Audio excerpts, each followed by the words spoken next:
DKG DKG career में एक नई वैकेंसी के साथ वापस आया हूँ काफ़ी लंबे समय के बाद। इसमें कुछ वैकेंसी हैं जो आपके काम की हो सकती हैं। ये वाली, इनमें कोई एक्सपीरियंस की ज़रूरत नहीं है।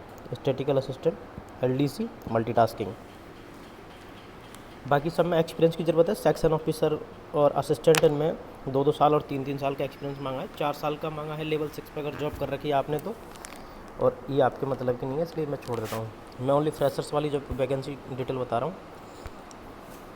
आप इसमें नीचे चलोगे तो सेक्शन ऑफिसर में आप पढ़ पा रहे हैं स्क्रीन पे, अगर लेवल 6 पे आपने 3 साल तक काम किया है तो आप एलिजिबल हैं, और लेवल 4 पे 8 साल तक काम किया है तो आप एलिजिबल हैं। या फिर आपने कोई प्राइवेट कंपनी है जिसका टर्नओवर 200 करोड़ रुपए से ज़्यादा है तो आप एलिजिबल हैं। तो मेरे को लगता नहीं कि जो फ्रेशर्स देखते हैं ज़्यादातर, फ्रेशर्स की जॉब के मतलब ये है। मैं इसके यूनिवर्सिटी के बारे में बता दूं थोड़ा सा। ये सेंट्रल यूनिवर्सिटी है, सेंट्रल यूनिवर्सिटी है गवर्नमेंट ऑफ इंडिया की, नॉर्थ ईस्ट में रिसर्च एंड डेवलपमेंट के लिए बनाई गई थी 1972-73 के आसपास पार्लियामेंट एक्ट के दौरान।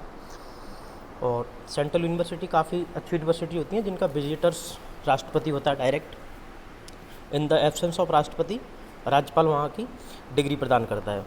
विजिटर मतलब वहाँ का मेन मुखिया कौन है उसको विजिटर बोलते हैं, कुल सचिव।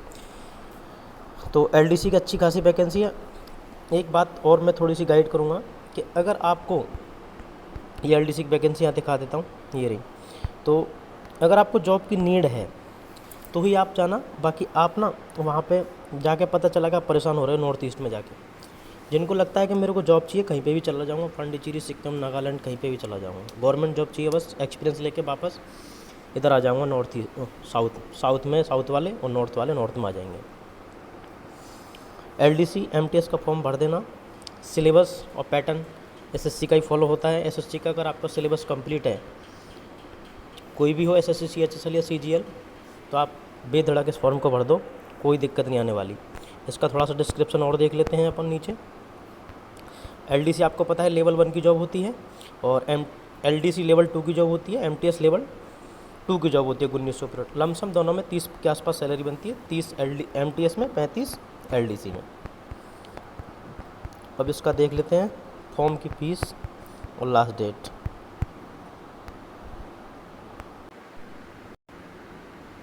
तो मैं लास्ट डेट इसके बारे में बता रहा था। लास्ट डेट इसकी दिसंबर में है, और एप्लीकेशन फॉर्म इसका है 500 रुपये अनरिजर्व कैटेगरी के लिए और 250 रुपये रिजर्व कैटेगरी के लिए। रिजर्व कैटेगरी में ओनली ST ST को मानते हैं।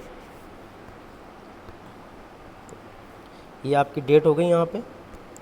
और एक बात याद रखना, EWS आपका जो बना होगा वो वैलिड फॉर 23-24, मतलब 2023-2024, और फाइनेंशियल ईयर 22-23 लिखा होगा उसमें मेंशन्ड, हेडिंग में लिखा होगा वैलिड फॉर 23-24, फाइनेंशियल ईयर 22-23। अगर नहीं बना है तो बनवा लेना। फॉर्म की लास्ट डेट से पहले पहले आपका EWS ST SC OBC generate होना चाहिए, नहीं तो आप क्लेम नहीं कर सकते रिजर्वेशन। बाद में डॉक्यूमेंट वेरिफिकेशन में आपको बाहर कर दिया जाएगा।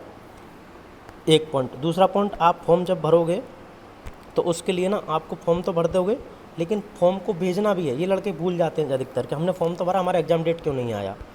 एग्जाम डेट तभी आप एग्जाम में बैठ पाओगे जब आप रजिस्ट्रार ऑफिस में इसको 12 दिसंबर से पहले पहले भेज दोगे रजिस्ट्रार ऑफिस में। तो इसका सेंटर भी वहीं होगा, सेंट्रल यूनिवर्सिटी मेघालय शिलोंग में ही होगा। जॉब भी वहीं रहेगी आपकी।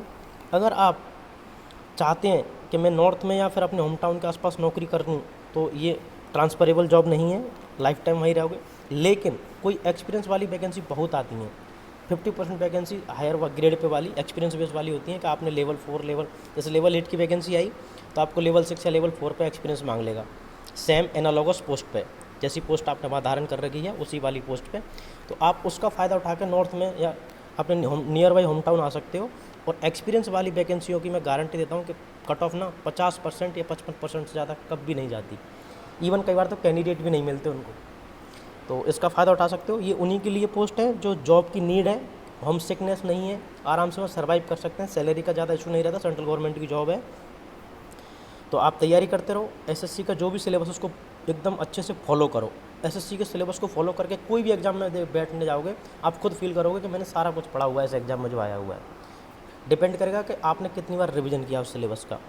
तो माय बेस्ट विशेज़, फॉर्म भर देना, ज़्यादा महंगा फॉर्म नहीं है, ठीक है। अब आप अगर तैयारी अच्छी हो चुकी है, आप जितने भी कैंडिडेट हैं, तो आप इस फॉर्म को भरना चालू कर दो धीरे धीरे और एग्जाम में बैठना चालू करो।